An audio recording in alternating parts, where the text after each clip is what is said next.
continue our reading of Flora and Ulysses with Chapter 51.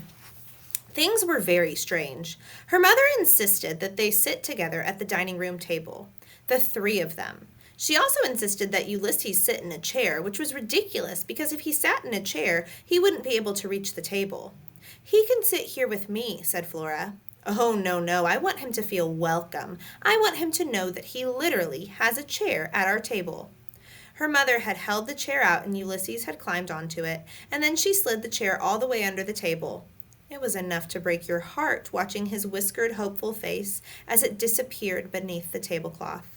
If her mother hadn't been acting so strange, Flora would have said something, would have argued more. But her mother was acting strange. Very, very strange.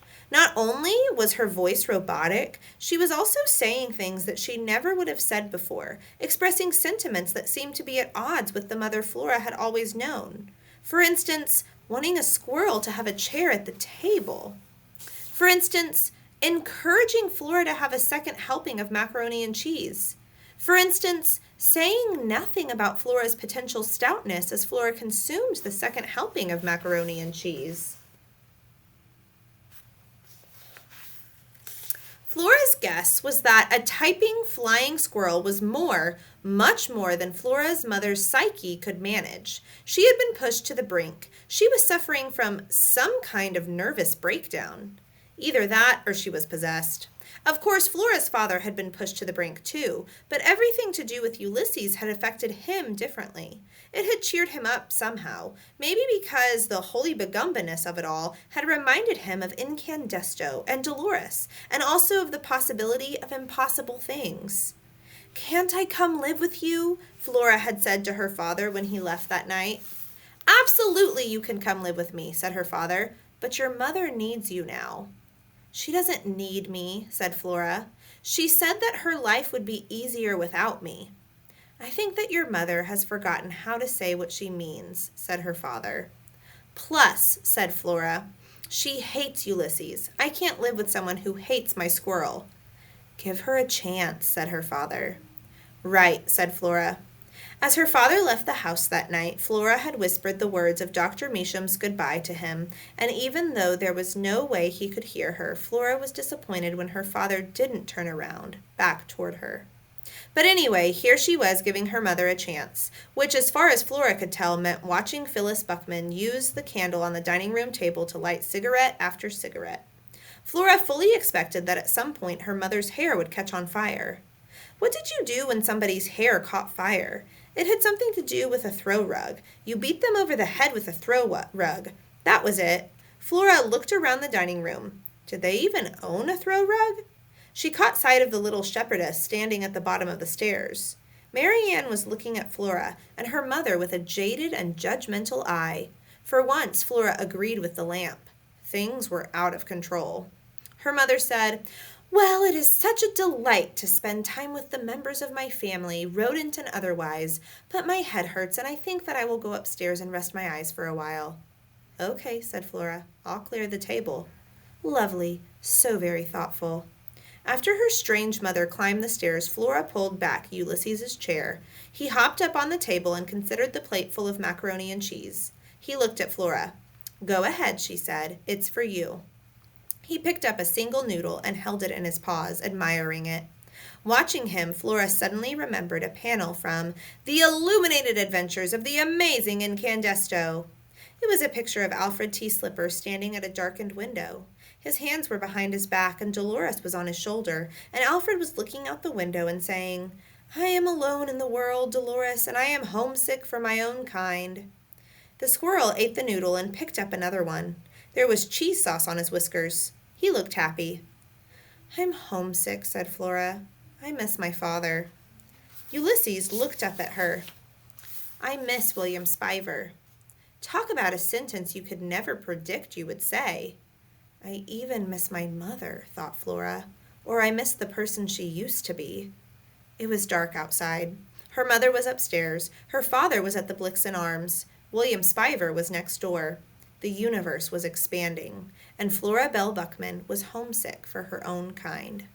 Chapter 52. Is there a word for that? He sat in the window of Flora's room and looked down at the sleeping Flora and then up and out at the lighted windows of the other houses.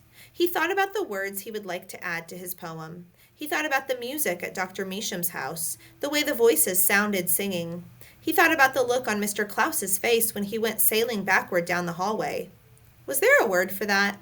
Was there a word for all those things together? The lighted windows and the music and the terrified, disbelieving look on a cat's face when he was vanquished? The squirrel listened to the wind blowing through the leaves on the trees. He closed his eyes and imagined a giant donut with sprinkles on top of it and cream inside of it, or jelly maybe. He thought about flying. He thought about the look on Flora's face when her mother said that life would be easier without her. What was a squirrel supposed to do with all of these thoughts and feelings? Flora let out a small snore. Ulysses opened his eyes. He kept them open until the lights in the windows of the other houses went off one by one, and the world went dark except for a single street light at the end of the block.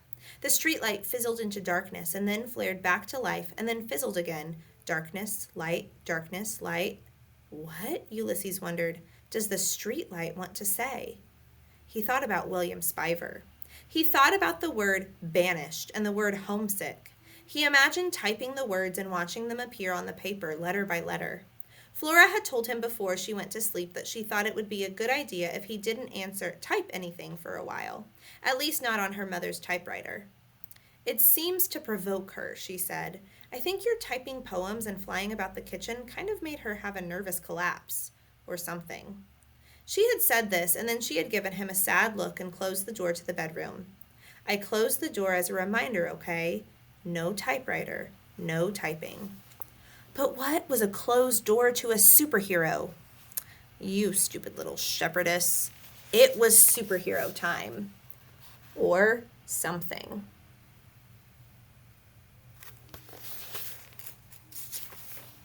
Chapter 53, A Sign. Flora was dreaming. She was sitting on the bank of a river. William Spiver was sitting beside her. The sun was shining, and a long way off there was a sign, a neon sign. There was a word on the sign, but Flora couldn't read it. What does the sign say? Flora asked. What sign? Said William Spiver. I'm temporarily blind. It was comforting to have William Spiver act just like as annoying as he does in a dream as he would in real life. Flora relaxed. She stared at the river. She had never seen anything so bright. If I were an explorer and I discovered this river, I would call it the Incandesto, said Flora. Think of the universe as an accordion, said William Spiver. Flora felt a prick of irritation. What does that mean? She said. Can't you hear it? Asked William Spiver. He tilted his head to one side. He listened. Flora listened too. It sounded as if someone a long way off were playing a toy piano. Isn't it beautiful? Said William Spiver. It doesn't sound much like an accordion to me, said Flora. Oh, Florabelle, said William Spiver, you're so cynical. Of course it's an accordion. The sign was closer. It had moved somehow. The neon letters were blinking on and off, spelling out the words, Welcome to Blundermeeson. Wow, said Flora. What? Said William Spiver. I can read the sign. What does it say? Welcome to Blundermeeson, said Flora. The piano music got louder. William Spiver took hold of her hand. They sat together on the banks of the Incandesto River, and Flora was perfectly happy. She thought, I don't feel homesick at all. She thought, William Spiver is holding my hand. And then she thought, I wonder where Ulysses is.